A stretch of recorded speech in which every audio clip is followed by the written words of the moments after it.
Isso mesmo, galera. Como vocês estão vendo aí no título do vídeo, como ganhar muitos seguidores no TikTok.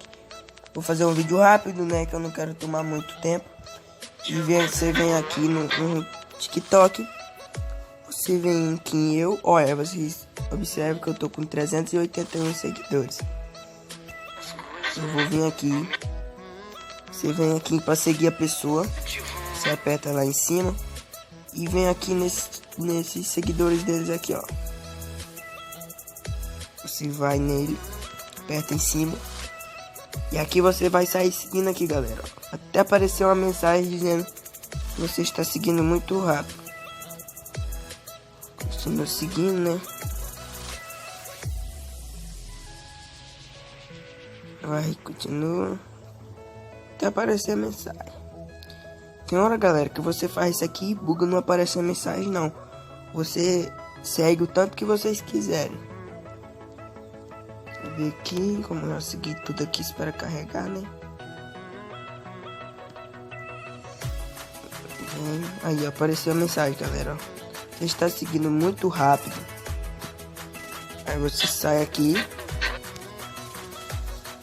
Você vai voltar aqui, galera. Aí, galera. Vai chegar muitos seguidores aqui pra você, galera. Só que custa mais ou menos uma meia hora para seguidores atualizar. E eu vou pausar o vídeo quando voltar. Olha, observe a hora lá em cima.